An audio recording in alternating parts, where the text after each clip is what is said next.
आप देख रहे हैं न्यूज़ नाउ 24/7 ताज़ा खबरों के लिए हमारे साथ बने रहें।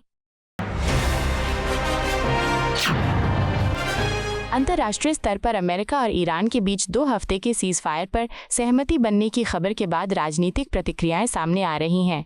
जेडीयू के नेशनल स्पोक्सपर्सन राजीव रंजन ने इस पर प्रतिक्रिया देते हुए कहा कि यदि ये सीज़ फायर प्रभावी रूप से लागू होता है तो इससे वैश्विक स्तर पर सकारात्मक असर देखने को मिल सकता है। उन्होंने कहा कि मौजूदा समय में जिस तरह के तनावपूर्ण हालात बने हुए हैं, उनका सीधा असर अंतर्राष्ट्रीय बाजार और वैश्विक अर्थव्यवस्था पर पड़ता है।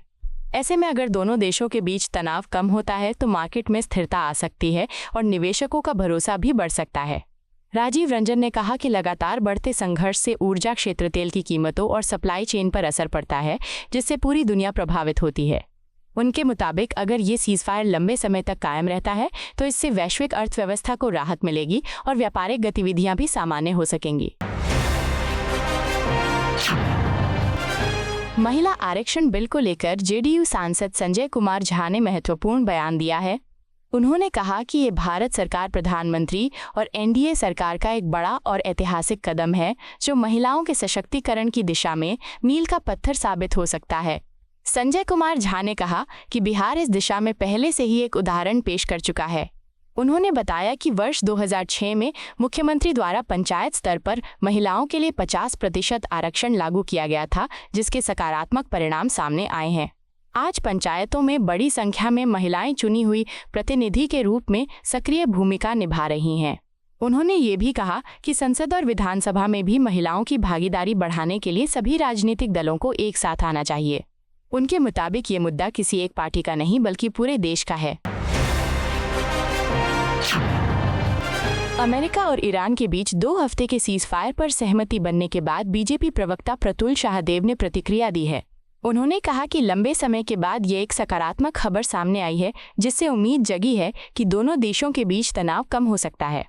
प्रतुल शाहदेव ने कहा कि फिलहाल ये सीज़ फायर 2 हफ्तों के लिए है, लेकिन अगर दोनों पक्ष इस अवधि के दौरान विश्वास बनाए रखते हैं तो इसे स्थायी रूप दिया जा सकता है। उन्होंने कहा कि भारत समेत पूरी दुनिया यही उम्मीद कर रही है कि ये संघर्ष जल्द खत्म हो और शांति स्थापित हो। उन्होंने यही भी कहा कि युद्ध और संघर्ष का असर केवल संबंधित देशों तक सीमित नहीं रहता, बल्कि पूरी दुनिया पर पड़ता है।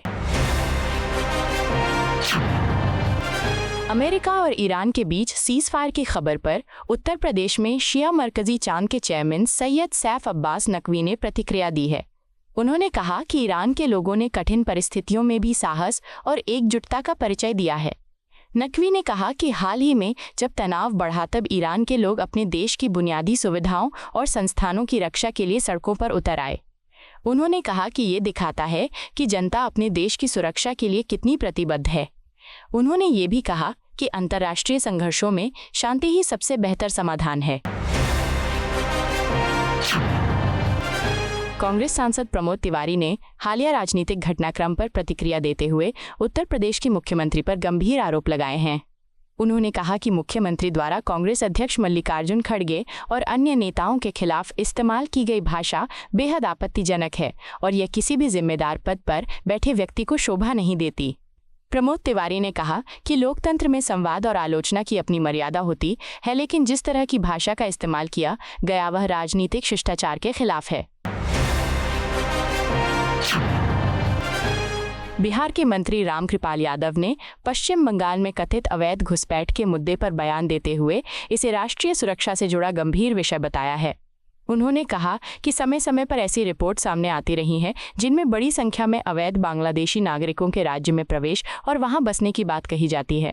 रामकृपाल यादव ने आरोप लगाया कि कुछ मामलों में स्थानीय प्रशासन और राजनीतिक संरक्षण के कारण ये समस्या और जटिल हो जाती है। उनके मुताबिक अगर इस तरह की गतिविधियों पर समय रहते नियंत्रण नहीं किया गया तो इसका असर सामाजिक संतुलन और सुरक्षा व्यवस्था पर पड़ सकता है। उन्होंने कहा कि चुनाव आयोग इस मामले को गंभीरता से ले रहा है और न केवल पश्चिम बंगाल बल्कि पूरे देश में मतदाता सूची और पहचान से जुड़े मामलों की जांच की जा रही है।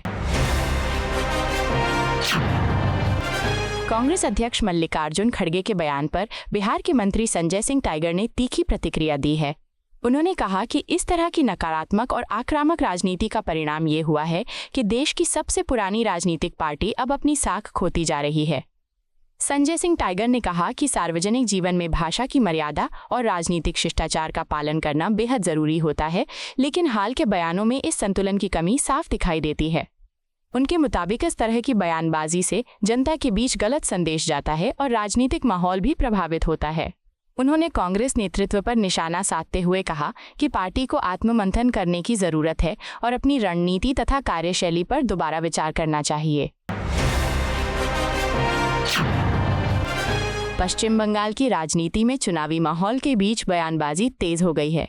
मानिकतला विधानसभा सीट से भारतीय जनता पार्टी के उम्मीदवार तपस रॉय ने तृणमूल कांग्रेस पर तीखा हमला बोला है।